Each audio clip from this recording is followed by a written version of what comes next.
Ahora en este video vamos a resolver el ejemplo 10 siempre de trabajo y energía. Nos habla que de un elevador en una situación de diseño del peor caso, nos dice un elevador de 2000 kilogramos con cables rotos cae a 4 metros por segundo cuando hace contacto con un resorte amortiguador en el fondo del cubo. Se supone que el resorte debe detener el elevador comprimiéndose 2 metros al hacerlo. Ver figura. Veamos la figura acá.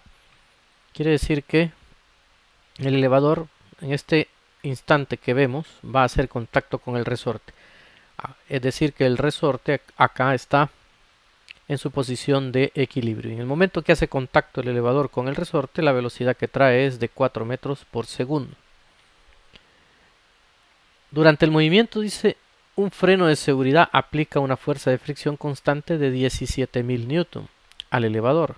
Es la que vemos acá en la figura. Esta fuerza que apunta hacia arriba en contra del movimiento es una fuerza de fricción de protección de 17.000 newton. Imagine que es un consultor de diseño y le piden determinar qué constante de fuerza debería tener el resorte. O sea, la incógnita es encontrar la constante de elasticidad de este resorte de tal manera que con este peso y esa fuerza y toda la situación que se presenta, el resorte se comprima 2 metros. De tal manera que cuando se comprime esos 2 metros, quiere decir que ahí el elevador se va a detener.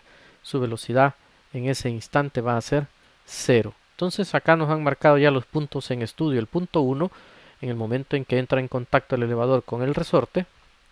Y el punto 2 cuando ha comprimido el resorte los 2 metros y ahí se detuvo el elevador. Esos son los puntos en estudio. Ahora, ¿qué podemos plantear acá? ¿La conservación de la energía mecánica? Pues no. ¿Por qué? Ya tenemos fuerzas de fricción. Entonces ya no se cumple el principio de conservación de la energía mecánica. Entonces, ¿cuál es la salida para esto? Aplicar la conservación de la energía. Pero antes de aplicar eso, como dijimos, necesitamos los puntos en estudio, ya están dados acá, y un sistema de referencia. Mi nivel de referencia lo voy a colocar en el punto 2. Esta línea que vemos acá, ese es mi nivel de referencia. Entonces, me sirve esto para el análisis en función de las energías. Planteamos la ecuación entonces. La energía en el punto 1, energía total, es igual a la energía total en el punto 2. Pero ¿qué energías hay en el punto 1 y qué energías hay en el punto 2? En el punto 1, el objeto trae una velocidad, por lo tanto, va a haber energía cinética. La masa del elevador o el objeto está a una altura del nivel de referencia que yo he colocado. ¿Cuál va a ser la altura de ese objeto? Va a ser los 2 metros. A esa altura está el nivel de referencia, por lo tanto, tiene que haber energía potencial gravitatoria. ¿Habrá elástica en 1? Nos preguntamos, ¿el resorte está comprimido en el punto 1? Pues no, ahí es en el momento en que va a entrar en contacto, por lo tanto el resorte está en su posición de equilibrio, así es que no tenemos ahí energía potencial elástica, ahí vale 0. Pero ¿qué más tenemos que incluir en el trayecto de 1 a 2? La fuerza de fricción. ¿Qué está haciendo la fuerza de fricción? Está haciendo un trabajo.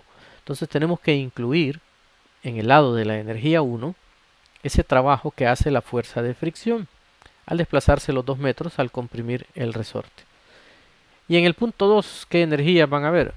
Pues como ya el objeto llegó al nivel de referencia, ya no tiene altura, ya no hay energía potencial gravitatoria. Además, el objeto allí se detuvo, el elevador llegó a detenerse en este punto, la velocidad en 2 es 0, tampoco hay energía cinética. Pero ¿cuál es la que existe entonces?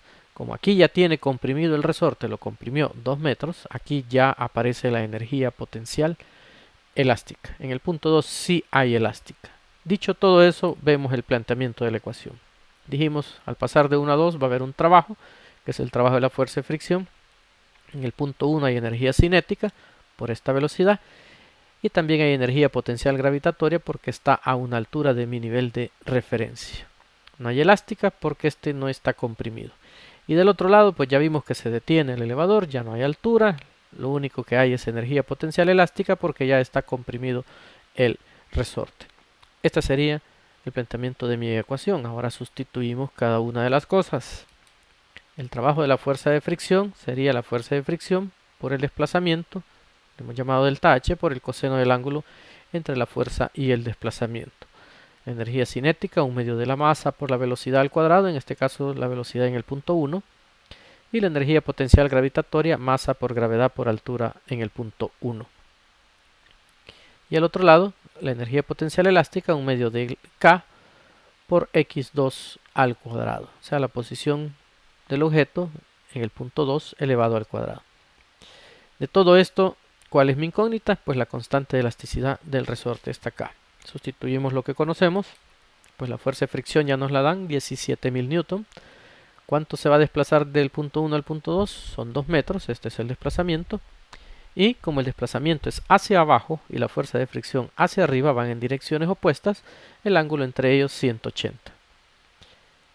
Ahora acá la masa del elevador 2000 por un medio por la velocidad en el punto 1 que es 4 metros por segundo, esto elevado al cuadrado.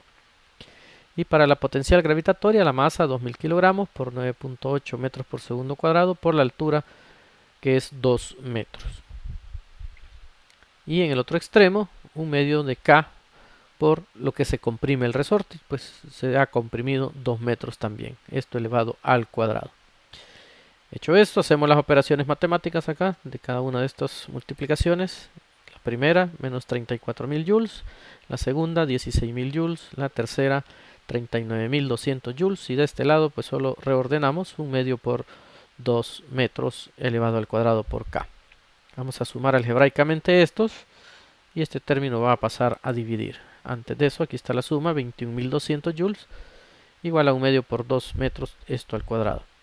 Como dijimos, esto pasa a dividir acá. Y al pasar al dividir, el resultado, ¿quién va a ser? El valor de K. Entonces K va a ser 21.200 joules entre un medio por 2 metros elevado al cuadrado. ¿Qué nos queda?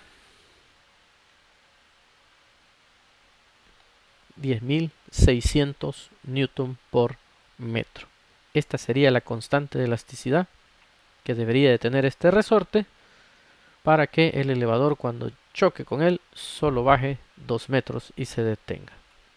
Tenemos resuelto nuestro ejemplo.